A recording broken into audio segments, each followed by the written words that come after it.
where we help these women get in touch with finances, way to sell their products. So that also goes into AfCFTA, because we have women in Sigiri that will sell their gold on the market in Mali. You know, we have women in Mali that would sell their gold somewhere in Ghana. But most of them want to go beyond Africa because that's where the money is from. But yeah, it brings a lot of challenge because most of these women will get their gold abroad and they may not see a dime because we have a lot of crooks, we have a lot of bandits. So that world is also a little bit dangerous. So we want to create a platform for them where they will actually bring their gold to us, making sure that we pave the way where they could have already their money safely. Yeah. So as far as mining, that's a little bit like that. So thank you for that, Tigi. And you know, you've spoken about the practice of intra-African trade taking place, Mali and all these other countries. One of us has actually tested out the AfCFTA dispensation, and I'm coming to you, Brigitte. You know, we've talked about financing, we've talked about networks and conglomerating and clustering, which I think is what Tigi was talking about. Tell us your experience testing this out in the AfCFTA, but most importantly, what have you learned about how to bring women in? Brigitte. I'm sorry, I was trying to figure out how to make the microphone work. In terms of my experience with AfCFTA, I think that the first thing that happened was, and I suggest to everyone, is to have a product that meets international standards. And then the second thing is looking at your target market. One of the reasons that, it was purely accident that I was involved in the Guided Trade Initiative because, honest to God, my product was ready and I was trying to figure out how to ship product under AfCFTA. And so I met with the DG from the Ministry of Trade and Industry, surprisingly enough, over a golf game. And my question was, how do I ship under this? And he says, well, you know, we have something called the Guided Trade Initiative. Are you ready to ship? And I said, yes, my product is ready. It's certified with Ghana Standards Authorities. We've received our registration with Food and Drug Authority in Ghana, and so I'm ready to ship. So it was at that point that his office contacted me, and we started with the meetings. And they were actually Zoom calls to start off with because there were 2 countries selected in North Africa, 2 countries selected in West Africa, 2 in East and 2 in South Africa, which were to participate in getting this thing called AfCFTA kicked off and started. And so over a series of Zoom meetings, we got to the point where we said, okay, so the target date to have all products shipped out is the 7th of October. They must arrive in Ghana by that date. So my company was able to ship on the 3rd of October, and I was actually on the same flight with the product. To say that it was easy would be an understatement. I found that a lot of the difficulties that I ran into were more people than anything, and basically people doing their jobs and not either wanting to do their jobs or not wanting to do their jobs in a timely manner. In terms of the processes, it was pretty straightforward. We had to have a phytosanitary certificate, a certificate of origin, and in addition to that, we needed to have a certificate of quality, which meant that the goods that we were shipping met international standards as well, and that they were of good sound quality. The products were then taken to the port, and everything was shipped through Rwanda Air, because one of the wonderful things about Rwanda, the Rwandan government, is they support activities that relate to made in Rwanda, buy Rwanda, invest in Rwanda, visit Rwanda. So we have preferential rates with Rwanda Airlines anywhere that they fly in Africa at $1.40 a kilo, which is pretty much unheard. The next step after that was consigning the shipment, turning it over to them, and then our clearing agent in Ghana, which if you know me, you know that I'm all about women throughout throughout our entire value chain. So our clearing agent in Ghana is a woman-owned business. Her and her husband actually own the business. It's Conship. So we use them. I've had a relationship with them for 17 years, and that went pretty smoothly because the paperwork was sent to them in advance, and by the time I arrived in Ghana on the 3rd of October with our product, it had pretty much been cleared. Great. So within 48 hours, we received the product. Now, I guess the thing that I failed to mention was that the company in Ghana that purchased the products or that imported the products, I actually own. So I was on both sides of the value chain because one of the things I wanted to make sure of was, what does this look like? What is this entire process? Where are the pitfalls? Where are the holes? And then how do I mitigate that? How do I take this idea of shipping coffee from Rwanda to another country in Africa and make sure that there are not going to be any problems, so that when I get ready to turn it over to another importer or another distribution company there, I know exactly what the landed fees are. Yeah, so Bridget, you talk about export readiness as a big deal. You were ready. You talk about incentives that governments can give. You talk about facilitation processes. You talk about Made in Rwanda, and our minister here, Minister Nsenza from Zimbabwe, is actually wearing a beautiful Made in Rwanda jacket. So it tells you about inter-African trade in fashion and textiles. I want to ask you to pull from Bridget's story and tell us how you're modeling that in Zimbabwe to ensure Zimbabwean women can be like Bridget. Firstly, allow me to thank you for participating on this platform, and thank you, Awuna, and also to acknowledge the presence of my colleague Minister of Trade from Botswana who just walked in, and also the Secretary General of the AfCFTA. It's good to be here. Let me just present 3 key points that link into what has already been said before. From a Zimbabwean perspective, women have always been at the bottom of the value chain of productivity, historically. And those challenges continue to remain. And let me spell out some of the key challenges for women in production. Firstly is technology, then the skill and know-how, then access to markets. So what has Zimbabwe done? We have recognized as part of the African Union industrialization agenda that as a country, we have and still continue to export commodities raw as they are. Our key strategies is to move up the value chains and focus on value addition. Now, what does that require? That requires a lot of innovation, bringing in that technology, and also looking at the government policies that enable that kind of business to thrive, as well as to be able to export. Our strategy, the National Development Strategy 1, focuses on the key sectors. From mining, we're looking at value addition and mining. And one of our latest statutory instruments looks at not exporting lithium as raw. As you all know, lithium has now become the mineral of the future for value addition in electrical vehicles and also in batteries. So we also know that there are a lot of women who already live in areas where there is lithium.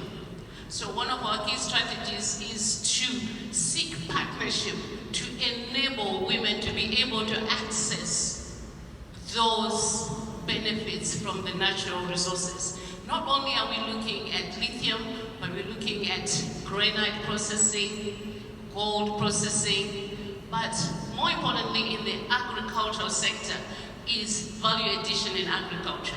We have in the past been importing raw soya crude oil, but one of our key policies now in agriculture is to increase production in soya growing, and also wheat, and more importantly, in cotton. In the past, some may recall that Zimbabwe was producing a lot of fine fabrics. Then something happened, but we're not talking about the past.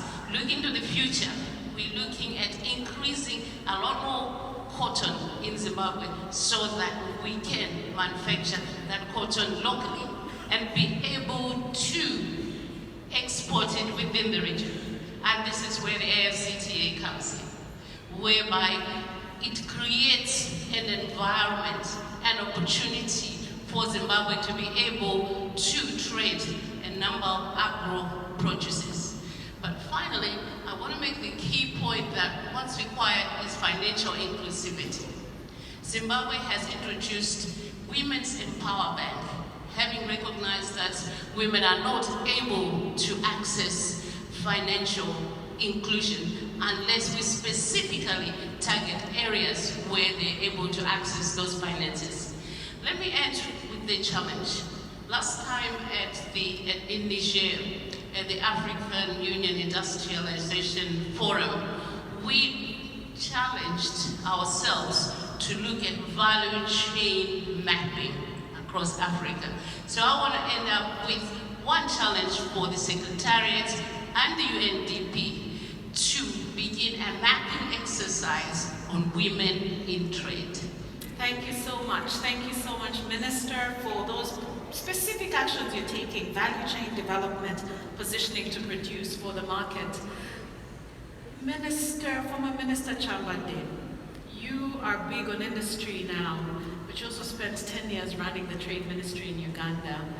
We've heard a lot about financing, about value chains. What else is there that we need to focus on to get women ahead? Thank you. Thank you very much, Joy. Thank you for having me here today. I'm Amelia Chambande, and I was a Minister of Trade and Industry for 10 years. And I'd like to point out that in Uganda, before 1986, a woman didn't have a pivotal role to play in our economy.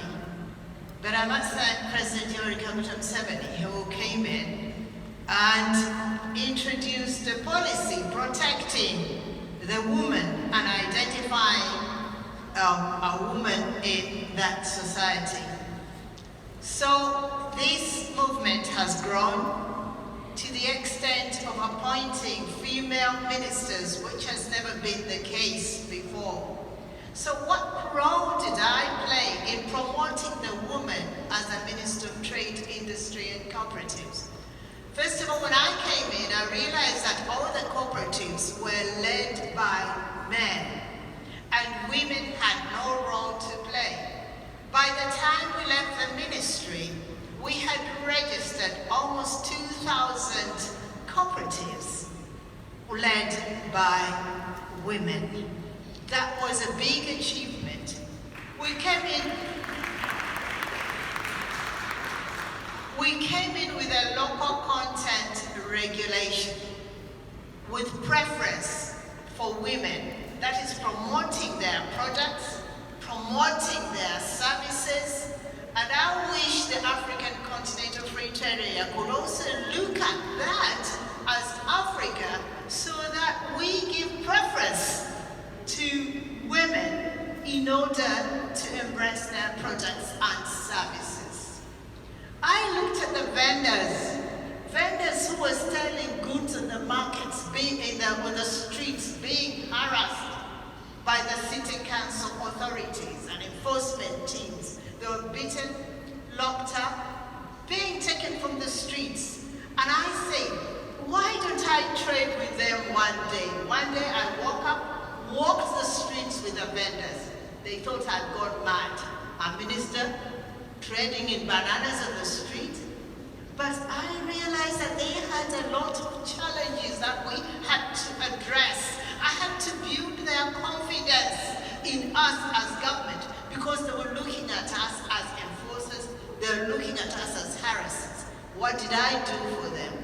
We introduced assisting for capacity building whereby we taught them how to make shoes, leather goods. We taught them how to do catering, like baking. We taught them how to do hair and all that. And by the time we finished this exercise, we had started with about 50. By the time we finished the exercise, there were more. Actually, we haven't finished. It is happening every year. We have an intake of vendors who have now become entrepreneurs. Some of them have started their own businesses. Another area that I would like to bring out, and what I would like African Continental Free Trade Area to look at, is to start embracing the women organizations or form MSMEs, because these MSMEs, the micro, small and medium enterprises, mainly are women. So let African Continental Free Trade Area at least form capacity building sessions among these MSMEs, especially women, so that women also learn how to do business with other countries. Yes. So that women are able to penetrate other countries. Cross-border trade is another big achievement. And I want to thank Trademark for having constructed them, but our preference is mainly women. And thank you, Joy. Thank you And so much. Thank you so much, Honorable Chambade. And you spoke a lot about MSMEs, Joy, Bavolo. You have a great track record on SMEs and building targeted responsiveness to SMEs. So I'd like for you to share with us maybe 2 or 3 practical things we can do to ensure that they too are part of the AfCFTA. Well, thank you very much, Joy, namesake. It's very difficult to speak after 8 people that have done so well. But first, thank you very much to the host for having us here, and to all of our organizers. I think that there is one particular aspect that hasn't been spoken to here, and the Minister was just venturing into it a little bit, which is around cross-border trade. For women-owned businesses, for youth-owned businesses, and in particular SMEs. And I want to say SMEs for now, but keeping in mind that that's not the only remit that women are supposed to be doing business in. And so when we think about the way that we want to grow businesses and SMEs, we should think about the basics of, is it, first of all, easy for SMEs to establish in a particular market? Is it easy for them to have access to credit? Is it easy to have licensing? Is it even necessary to have licensing? And this was some of the ideas and thoughts that we multiplied a lot on. Are we over-regulating in a particular space? Are we over-regulating in such a moment that we miss out on opportunities in innovation? So what if we chose to completely deregulate and then focus on areas that were of human and consumptive issues where it absolutely is necessary to have regulations, and then everything else, we make it easy to operate. But in the space of cross-border trade, we started, there was a study that was done on the simplified trade regime. And I think this is another thing that's not often talked about enough, because we have to focus on how exactly we facilitate these businesses, particularly the SMEs in the region. And I want to quote a little bit of a statistic here, Joy. It states that in SADC alone, SMEs contribute or account for about 30 to 40% of total intra-SADC trade, and 70% of that is by women. And when we speak about the STR here, we have to think about the best processes that we facilitate SMEs to really adequately and efficiently, in the shortest amount of time, engage in cross-border trade. So there are several aspects that we should be deliberate about here and clearly define what exactly is that common list of products that we're looking at? We have done all these studies. We know the kind of products that are being traded. We can start in SADC and then we link it across the regions. And then secondly, what is that threshold of value assignment? And we create an assignment and we're very deliberate about it. And then lastly, we simplify the certificate of origins and we simplify the customs documents.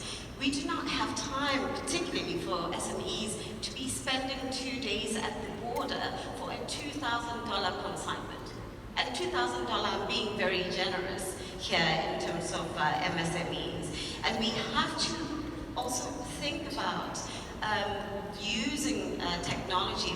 We had started, we had engaged UNCTAD and others on what does a digital economy look like? And digital economy, people would think, oh, internet. No, USSD code. How can you use what everybody has as a technology, a standard cell phone that doesn't have access to internet to enable trading processes? Unfortunately, you know, my term came to an end quite quickly, so we didn't implement that. So Joy, I'm hoping that you will take this up with your UNDP projects and implement it. But we have to think about digital capacities within a space of both online and offline solutions, because we have to be as inclusive as possible and deal with issues of the digital divide. Otherwise, it befits the purpose. And lastly, I see your hand. And lastly, and I think this is really important, just as much as we think about diversification of products, diversification of wealth, and participation in the economy needs deliberate intention. And deliberate intention can only be backed up by resources. If you're not willing to resource and finance diversification of wealth and the participation of women in economic agency and growth, then we will not really achieve anything. We need to see that deliberate action. You struck a chord, Joy. Right, I struck Yes. a chord a little bit. We need to have that deliberate action. And lastly, Joy, here is important. We talk about trade policy here, economic policy, but societal policy and regulations are also important. You think about, can women actually own land? Can they speak up? What are the GBV laws? Does incest only prosecute women versus men? What are all these other societal laws that prohibit women's effective economic participation in the economy? Thank you. Thank you very much, Joy, and thank you to all of the great panelists. I mean, what we've done in this conversation is really land on the point that there's a unique experience women have, a unique pathway they go through as they try to engage in intra-African trade. We've also heard a lot about being deliberate, a lot about being intentional, a lot about creating responsiveness. This takes us to that place where we started, where we asked the question, what if there were a mechanism? What if there were a movement? What if there was a responsiveness for her, for the woman? What would her AfCFTA look like? And in order to close us off, I'm coming back to you, Ahuna, really to tell us where we go next. Where we go next. Nardos, you want to say something quickly? For a minute, please. Thank you very much. I think, you know, all has been said. And as African Union Development Agency, literally when we talk about her AfCFTA, earlier on I talked about generalities, but right now I think, the focus is more to say, like, for example, in the value chain, we need diversification. We need really strategic management of industrialization, because it's only industrialization that will make us realize, AfCFTA. In doing that, in the value chain, like you rightly said, there should be an intentional, a designed mechanism and support so that women play a major and important role at each and every value chain. And that is very important. The second thing is a guarantee fund is essential.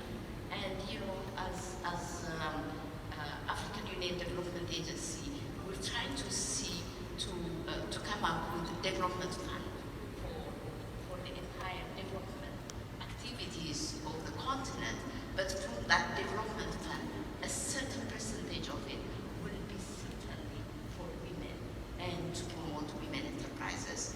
And the third thing is within the framework of Energize Africa, we are trying to promote innovation hubs, to promote also startups, and with that also a specific targeted programs are designed for women.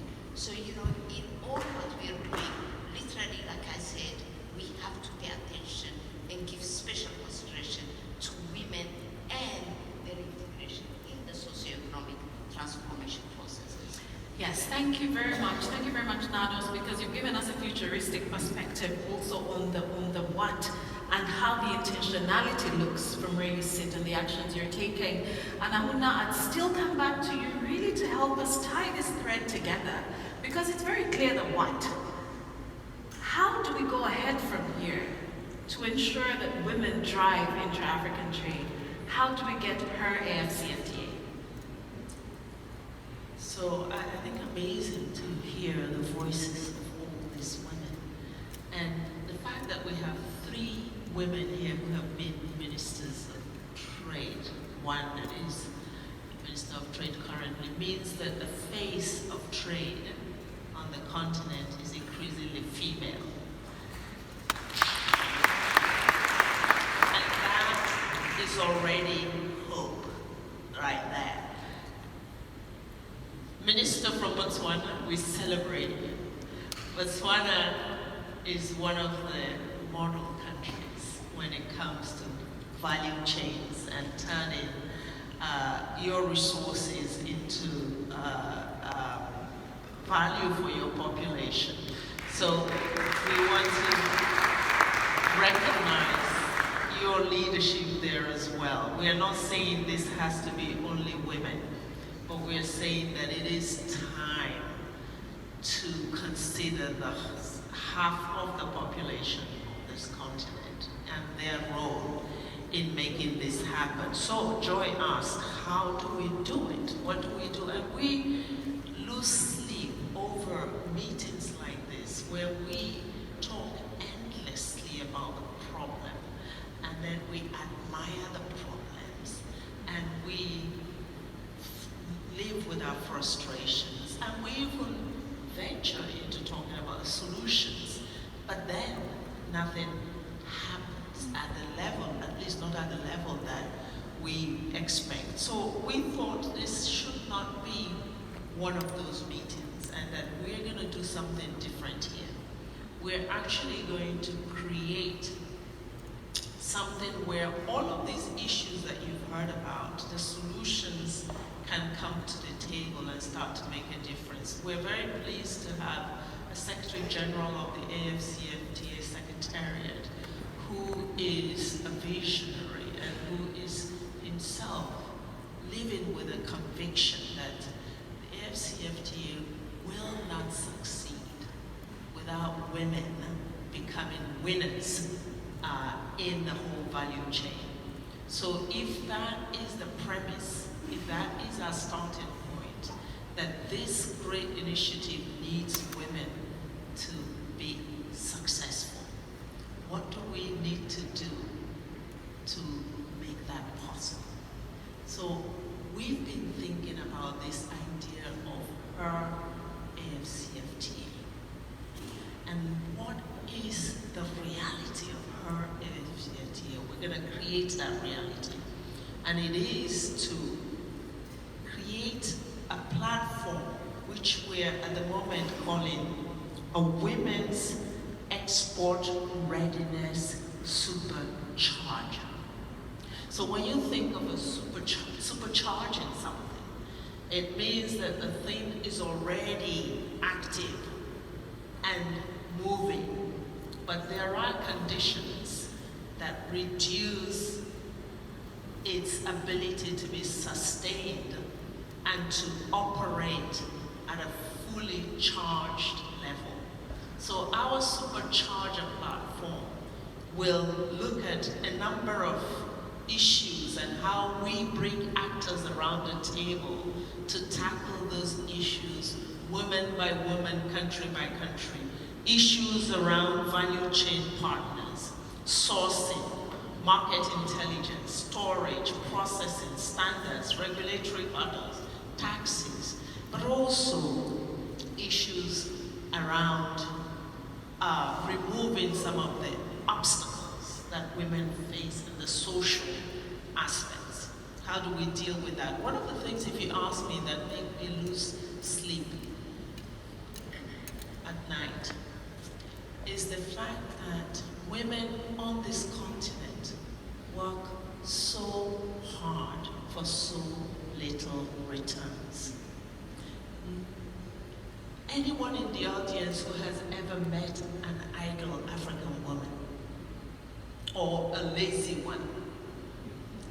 In fact, the word vacation is foreign to African women. No African woman really takes a break. You see the toiling from dawn till dusk. So much torturing just to put food on the table and send kids to school. I will never forget visiting a town in Ghana, in the northern part of Ghana, where UNDP is doing exactly what we're talking about here. Shea butter, it's a value product that is used for so many things. It's produced on this continent. I use it for everything with my family. And I visited a cooperative by women, established, and I saw those women processing that product from beginning to end by hand. And one of the things that we did, and it would take hours and hours to do that, is to actually purchase machines that enable them to reduce the labor along that chain, so that they could use some of that time either to rest or to do other things. Secondly was to get their export readiness to actually be able to export that product as an organic product. Because actually they were producing organically, but unless you could have an agency like UNDP come in and help certify them, they will continue to get paid much less than the value that they were producing. So we had boxes, when I visited this area, boxes ready to go to the US market as organic products. And the immediate benefits going directly to these women in terms of the pricing of their products. So that's what we're talking about. We're talking about transformation that is possible to achieve within the context of this AfCFTA. So if you want to join us here, and I want to ask all the women on this platform to stand up, hold hands, and we're gonna declare, we'll ask the Secretary General to join us. We do want to declare here the birth of her AfCFTA.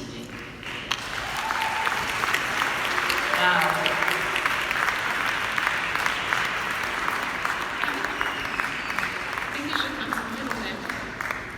Anyone who believes in the birth of her AfCFTA, please stand with us.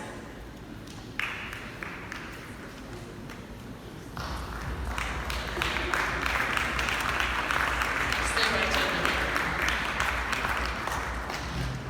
It's a moment that none of you should forget. On this day, what's the date? The 17th of April 2023, in the mother city of Cape Town, we declare the advent, the birth of her AfCFTA, and a supercharger platform that will help not only ease the pain for women who are involved in this space, but liberate their energy, the force of their talent to make AfCFTA a success and to lead us all to a winning ground. So, to her AfCFTA, to her AfCFTA.